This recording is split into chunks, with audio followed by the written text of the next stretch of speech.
মুই কইছ নমন নয় তোমার দাদা হাল বাইন মুই সাড়ে একবার তোরা কিনছেন কাগজ দেখা বাস কাগজে কথা বলবো অবশ্যই। হ্যাঁ কিনছেন কাগজ দেন মোর বাড়িতে কোন কাগজ নেই সব কাগজ আমার বাড়ি বুঝি ধরে ভাও না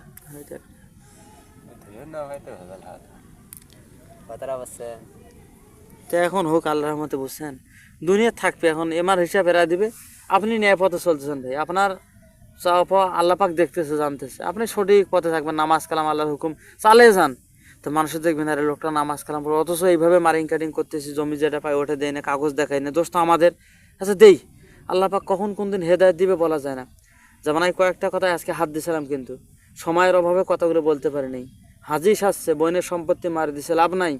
তারপর ভাইয়ের সিরিয়াল এলাম, ভাই আপনি আপনার ভাই কথা বলে না কেন, আপনি কি বাসটা দিলেন, তার কি অসুবিধা জানেন, জমি মারি দিয়েছেন, কাগজ দেখান না কেন সলিড ভাবে নির্গেল ভাবে দেখালে সমস্যা কি ভাই? আপনার 2 বিঘে আছে, 1 বিঘে বই 2 ভাই পাইবেন, সমস্যা কি? 2 দন আছে 1 বিঘে 1 দন করি, তা আপনি 1.5 দন খান ভাই হাফ দন, এটা কোনটা? আর অর্ধেকটা আপনি কেন মানবেন? তারও তো সংসার আছে, সংসার স্ত্রী পুত্রের ছেলে সন্তান, আপনিও যা সেও তা।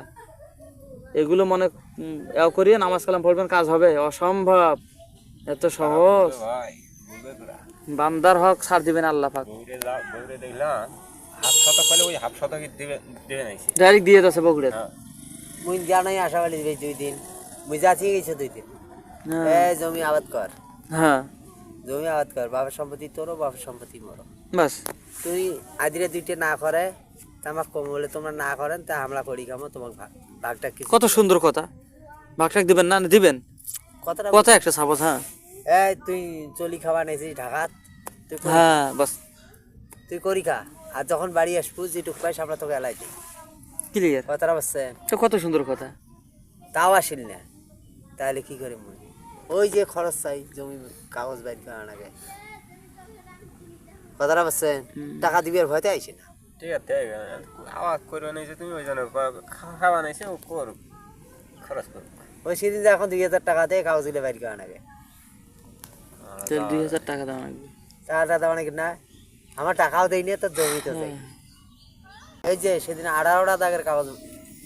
আসসালামু আলাইকুম ভাই, চলছে যান আলহামদুলিল্লাহ। এগুলো জমি বিক্রি করছে, সেই জমিগুলোর দাগ নাম্বার ঠিকই আছে, খতিয়ান নাম্বার নেই। কোন খতিয়ান থেকে নিলে নইলে তো গিলটে হ্যাঁ দাগ নাম্বার না হয় তোমরা টুকি নিয়েছেন, কিন্তু খতিয়ান নাম্বার নেই তার মধ্যে। হ্যাঁ খতিয়ান নাম্বার নেই, তাহলে এলো ভুয়ে দলিল করে নিছে। কথাটা বুঝছেন? কাগজ দেখছে হয়তো এইটা দাগ নাম্বার, এই দাগ নাম্বার তো ঠিকই আছে কিন্তু খতিয়ান নাম্বার যে নাই। রে হুজাস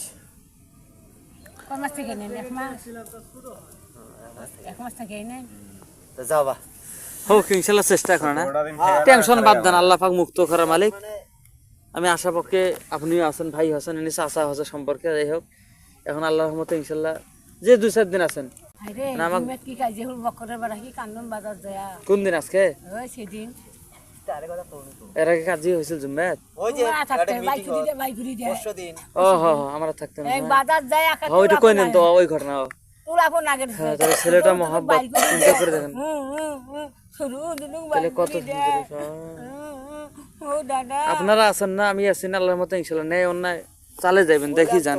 হ্যাঁ এলে কোনো আমার আও নাই, আমি বাস্তব কইছি যে ছাত্র থাকবে না, শিক্ষক থাকবে না, তালা নাকবে মাদ্রাসায় নেই কথা। আর কি এটা এটা বলে অন্যায় হয়েছে?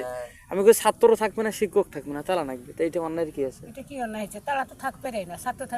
ছাত্র না থাকলে, শিক্ষক না থাকলে ঘর খুলে দিবেন।